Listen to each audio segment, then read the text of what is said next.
भारतीय परंपरेत सणांचे मोठे महत्त्व आहे. सध्या सणासुदीचा हंगामच चालू आहे. गणेशोत्सव जाऊन आता नवरात्रीचे वेध लागले आहे. नवरात्री हा देवी दुर्गाला समर्पित एक शुभ हिंदू सण आहे. शारदीय नवरात्र साधारणतः सप्टेंबर-ऑक्टोबरमध्ये साजरी केली जाते. पण यंदा अधिक मास आल्याने थोडा उशीर झाला आहे. यंदा 15 ऑक्टोबर रविवार रोजी घटस्थापना केली जाणार आहे आणि सोमवार 23 ऑक्टोबरपर्यंत नवरात्र असणार आहे आणि 24 ऑक्टोबर रोजी विजयादशमी म्हणजे दसरा हा सण साजरा होणार आहे. गाव बदलली की पद्धती बदलते. त्याचप्रमाणे घटस्थापना प्रत्येक ठिकाणी वेगवेगळ्या पद्धतीने केली जाते. काही ठिकाणी कलश स्थापना करून त्याच्या बाजूला टोपलीमध्ये मातीचं भांडं ठेवून त्यावर नारळ किंवा ताम्हण ठेवून त्याच्यावरती तांदूळ ठेवले जातात आणि त्याच्यावरती देवीचे टाक ठेवून त्याची पूजा नवरात्राचे 9 दिवस केली जाते. तर काही ठिकाणी कलशाला देवीचा मुखवटा सुद्धा लावला जातो. आज मी तुम्हाला अगदी साध्या सोप्या पद्धतीने घटस्थापना पूजा कशी करायची आहे याच्याबद्दल सांगणार आहे. नमस्कार, मी वैशाली. माझ्या या चॅनलवरती तुमचं सर्वांचं अगदी मनापासून स्वागत आहे. माझ्या चॅनलवरती तुम्हाला हिंदू सणांची माहिती, त्यांची पूजाविधी, मंत्र, स्तोत्र, आरत्या पाहता येतील. चला तर मग आपण अगदी साध्या सोप्या पद्धतीने नवरात्रामध्ये घटस्थापना कशी करायची पाहूया. घरोघरी घट बसवण्याची पद्धत वेगळी असती. तर त्या बाबतीत काही गोष्टी आपल्याला माहीत असायलाच हवेत. शारदीय नवरात्रीच्या पहिल्या दिवस म्हणजे सर्वात महत्त्वाचा असतो, कारण त्या दिवशी घटस्थापना होते. अश्विन शुद्ध प्रतिपदेपासून सुरू होणाऱ्या उत्सवाची सांगता दसऱ्याने होते. भारतभर साजरा होणारे हा उत्सव 9 दिवस दुर्गा देवीच्या 9 रूपांचे पूजन केले जाते. 9 दिवसामध्ये वाढलेले जे धान्य त्याला रोव म्हणतात. देवीचा आशीर्वाद म्हणून महिलांना केसात माळण्यासाठी वाटले जातात. नवरात्रीत दुर्गेची पूजा ही निर्मिती शक्तीची पूजा असते. या काळात कन्यापूजन देखील केले जाते. देवीच्या रूपांची पूजा केली जाते. घट बसवते वेळी म्हणजे पहिल्या ज्या दिवशी आहे त्या दिवशी देवीची पूजा करावी आणि त्यानंतर घटस्थापना करावी.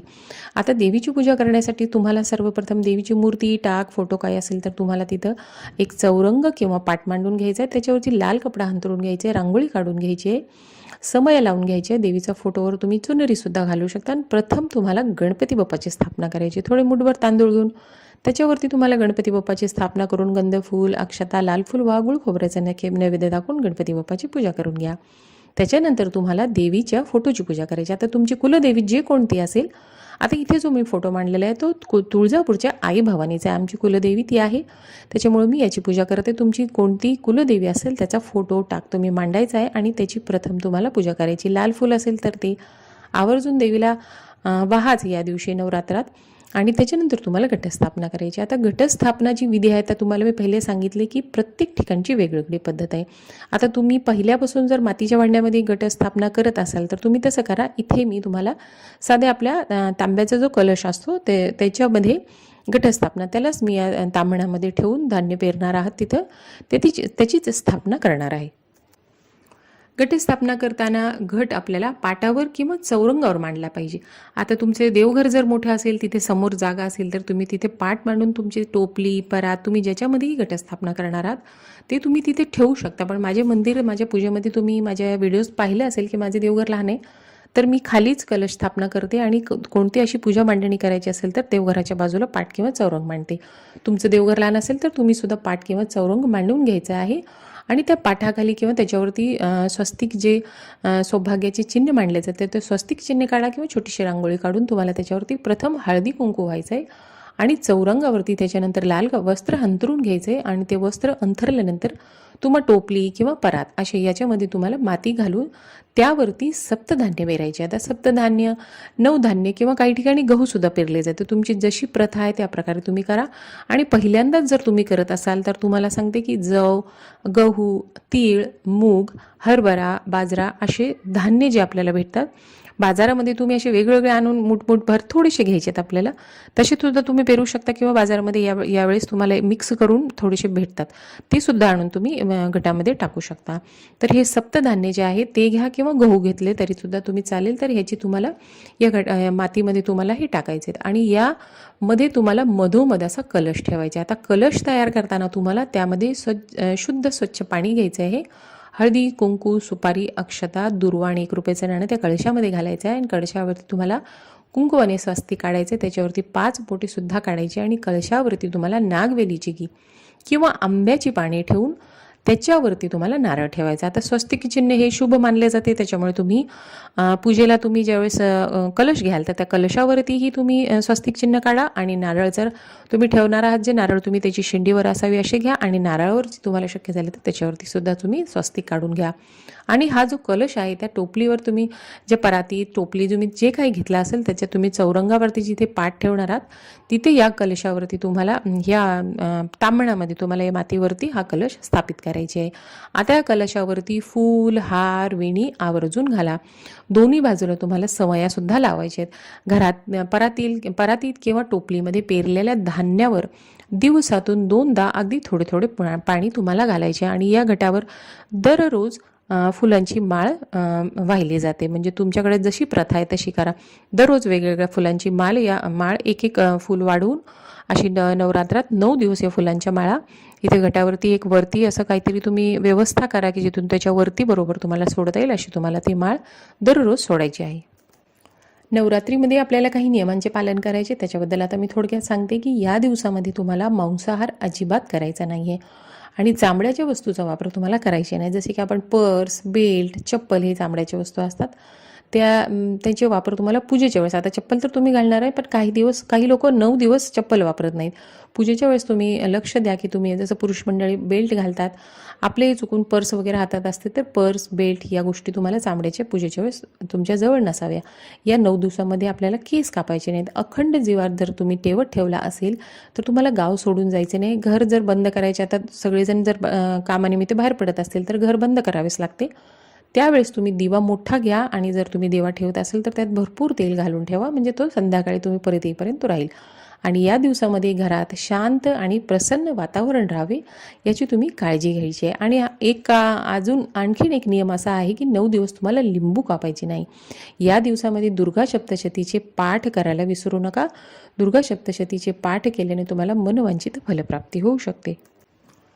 पंचांगानुसार अश्विन महिन्याच्या शुक्ल पक्षातील प्रतिपदा तिथी 14 ऑक्टोबर रोजी रात्री 11:24 सुरू होणार आहे आणि 15 ऑक्टोबरच्या रात्री 12:32 ही तिथी असणार आहे. म्हणून उद्या तिथीनुसार 15 तारखेला आपल्याला घटस्थापने करायची आणि घटस्थापनेचा शुभ मुहूर्त असणार आहे 15 तारखेला दुपारी 11:44 12:30 वाजेपर्यंत. तसे तर दिवस हा संपूर्ण शुभ असतो, पण तुम्हाला जर शुभ मुहूर्तावर घटस्थापना करायची तर या पाऊण तासामध्ये तुम्हाला 11:44 ते 12:30 तुम्ही घटस्थापना करू शकता. आता आपण अखंड दिव्याबद्दल माहिती जाणून घेऊया. तर दिवा हा मांगल्याचे प्रतीक मानला जातो. दिव्याची या ज्योतीप्रमाणेच माणूसही उंचावत राहो हेच दीप प्रज्वलनामागचे कारण असते. कोणतेही शुभ कार्याची सुरुवात दिवा लावूनच केली जाते. नवरात्रात 9 दिवस सतत अखंड दिवा तेवत ठेवला जातो. हा दिवा तेवत ठेवल्याने घरात सौख्य, समृद्धी, शांतता राहते. म्हणून पहिल्या दिवसापासून दिवा प्रज्वलित करावा. दिवा मातीचा, पितळेचा, दगडाचा असू शकतो.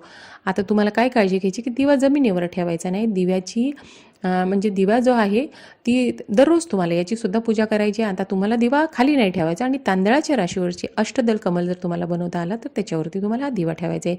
दिवालाही छान तुम्ही हळदी कुंकाची बोटं लावून घ्या, 5 ठिपके द्या आणि त्याच्यामध्ये तुम्हाला 2 वातीची 1 वात करून त्या तुम्ही आता वात दक्षिण दिशेकडे काढायची नाही, या गोष्टीचे तुम्ही लक्ष द्यायचं आहे.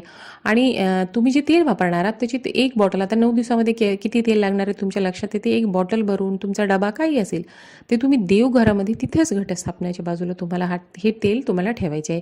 कारण कसं होते मग आपण स्वयंपाकघरात किंवा इतर कुठे ठेवले तर खरकटे वगैरे हात किंवा मासिक पाळी आपल्या घरामध्ये कोणाला दुसऱ्याला असेल तर ते हात अस्वच्छ आपण लावू शकतो.